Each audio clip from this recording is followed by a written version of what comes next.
বেশ অনেকদিন ধরেই ইচ্ছা ছিল যাব বড় মায়ের বাড়ি। হ্যাঁ, আজকে আমরা যাচ্ছি বড় মায়ের বাড়ি। ফাইনালি ইচ্ছাটা পূরণ হলো। যদিও আগে একবার গেছিলাম, কিন্তু সেবার গিয়ে পুজো দিতে পারিনি। গেছিলাম পুজোর টাইমে, আর ওই টাইমে তো মন্দির বন্ধ থাকে। আর ওই বছরই মায়ের মূর্তিটা উদ্বোধন হয়েছিল। আমরা যে মাটির বড় মার মূর্তিটা হয় সেটাই দেখতে গেছিলাম। যাব করে এত বছর আর যাওয়া হয়নি। ফাইনালি এবার একটা মানসিক পুজো দেওয়ার জন্যই যাওয়া হচ্ছে। তো আমরা এখন মোটামুটি চলেই এসেছি কাছাকাছি। এখানে একটা যাওয়ার পথে ব্রিজ পড়েছিল, আমি অবশ্য জানি না ব্রিজটার নাম কি। আর বাইরে এত গরম ছিল ওদিন কারা, ছোটবাবু তো গাড়িতে যেতে যেতে জামাই খুলে ফেলেছিল। আর এদিকে আমার ওর হচ্ছে গাড়িতে বমির প্রবলেম, তো সেটাই হচ্ছিল, মানে অস্বস্তি লাগছিল। আমারও আগে প্রচণ্ড হতো, বাট এখন অনেকটা কমে গেছে। তো আসার পরেই গাড়িটা পার্কিং করে আমরা চলে এসেছিলাম নৈহাটির যে গঙ্গার ঘাট সেখানে।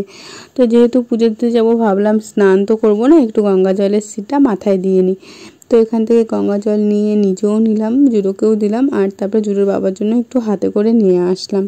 আর যেহেতু এতটা রাস্তা জুতো পরে এসেছি, তাই পায়েও একটুখানি ধুয়ে নিলাম। যদিও আগে আমরা মাথায় জল দিয়ে তারপরেই পায়ে জল দিয়েছিলাম, এটা কিন্তু নিয়ম, গঙ্গার জল আগে মাথায় দিয়ে তারপরেই পায়ে দিতে হয়। তারপর এখান থেকে আমরা পুজোর ডালাও কিনে নিয়েছি। এই যে আমি, আমার দেওর, আমার চা আর জুডোর বাবাকে তো আগেই দেখালাম। তারপর সবাই মিলে একটু ফটো তুললাম, ভিডিও করছিলাম। আর এখানে দুই যা মিলে গল্প জুড়েছি, আর দেখো হাসি আর থামছে না। যাই হোক, তার মাঝখানে জুডোবাবুর আবার এক এক সময় এক এক রকমের ভঙ্গিমা চলছিল। এখানে এতটাই ভিড় ছিল, আর আজকে ছিল রবিবার। জানি না রবিবার কেন এত ভিড় ছিল। তো সেই ভিড়ের কারণে জুডোকে আর জুডোর পাপাকে একটু সামনের দিকে পাঠিয়ে দিয়েছি। বললাম যে তোমরা দুজন একটু সামনে গিয়ে বসো, ওরা দুজন এতক্ষণ লাইনে দাঁড়াতে পারবে না। দুজন বলতে জুডোবাবুই লাইনে দাঁড়াতে পারবে না, সেই কারণে জুডো আর জুডোর পাপা একটু সামনে কোথাও গিয়ে বসেছে, জানিও না ঠিক কোথায় বসেছে। আর আমরা এদিকে লাইনে দাঁড়িয়ে আছি। আর তার মধ্যে দেখো আবার বৃষ্টিও নেমেছে। ভাগ্যিস বাড়ি থেকে ছাতা নিয়ে এসেছিলাম। তো মাঝে মাঝে বৃষ্টি পড়ছে, আবার মাঝে মাঝে বৃষ্টি কমে যাচ্ছে। তার জন্য মাঝে মাঝে ছাতা নিচ্ছে, আবার মাঝে মাঝে ছাতাটা বন্ধ করে দিতে হচ্ছে। আর লাইনে দাঁড়াতে তো বিরক্তি লেগে গেছিলো। প্রায় 2-2.5 ঘন্টা লাইন দেওয়ার পর আমরা পুজো দিতে ঢুকেছিলাম। আর তারপরে ফাইনালি জুডোর পাপার সাথে দেখা হয়েছে। এবার ডালাটা একটু ওর হাতে ধরিয়ে দিয়েছি। কি একা এতক্ষণ ধরে ডালাটা ধরে রেখেছি, তো হাতটা ব্যথা হয়ে যাচ্ছিল। আর এখন মোটামুটি মন্দিরের যে মেইন রাস্তার সামনে চলে এসেছি, আর কিছুটা গেলেই মন্দির। তো সামনেই দেখতে পাচ্ছ যে মন্দিরটা, তারাও পরে তোমাদের আমি দেখিয়ে দিচ্ছি।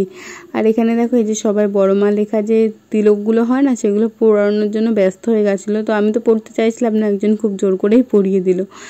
তো যাই হোক, এই যে প্রায় চলেই এসেছি আমরা। আর এক যে আমার বরমশাই, যিনি হচ্ছে ফটো আর ভিডিও দেখলে ওনার অ্যালার্জি শুরু হয়ে যায়, কেন আমি জানি না।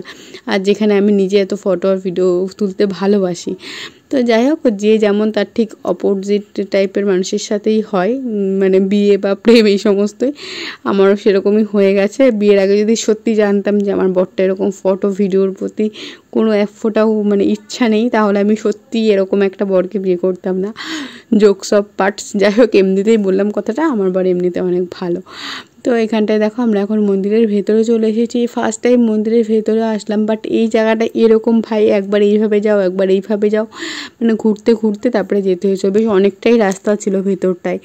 তো চলো, ফাইনালি আমরা সামনে চলেই এসেছি। আর কিছুটা গেলেই বড় মার মূর্তিটা সামনে থেকে দেখতে পারবো। ভিতর থেকে আর বেশিটা ভিডিও করতে পারিনি। শুনেছি বড় মার এখানে মানত করলে নাকি, মানে যা চাওয়া হয় বড় মার নাকি সবার মনস্কামনা পূর্ণ করে। তো তোমরাও তোমাদের মনের ইচ্ছা জানাতে পারো। আমি তো আমার মনের ইচ্ছা জানিয়ে আসলাম।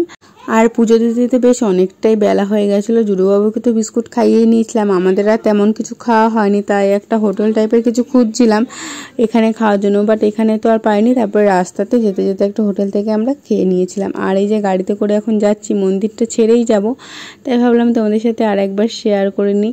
এই যে দেখতে পাচ্ছ, এই হচ্ছে মেইন গেটটা বড় মার মন্দিরে ঢোকার, আর সামনে গেলেই বড় মার মূর্তি। তো চলো, আই হোপ আজকের ভিডিওটা তোমাদের ভালো লেগেছে। যদি ভালো লাগে তাহলে অবশ্যই ভিডিওটা শেয়ার করো, লাইক কমেন্ট করতে ভুলো না। আর যারা নতুন আমার চ্যানেলে, অবশ্যই চ্যানেলটি সাবস্ক্রাইব করো। আর যারা পেজ থেকে দেখছো তারা অবশ্যই পেজটিকে ফলো করে দিও। তো আর তারপরে দেখো, আসার টাইমেও আমাদের এখানে প্রচণ্ড বৃষ্টি হচ্ছিল রাস্তায়। আবার কিছুটা রাস্তা আসার পরেই বৃষ্টিটা থেমে গেছিলো। আর চারিদিকের পরিবেশটা এত সুন্দর ছিল, আমার তো খুবই ভালো লাগছিলো। একটু গ্রামের ভেতর থেকেই আসছিলো রাস্তাটা। আমি তো রাস্তাঘাট খুব একটা ভালো চিনি না, জায়গাটার নামও বলতে পারবো না, কিন্তু পরিবেশটা খুবই সুন্দর ছিল। তো চলো, আজকের মতন বাই বাই।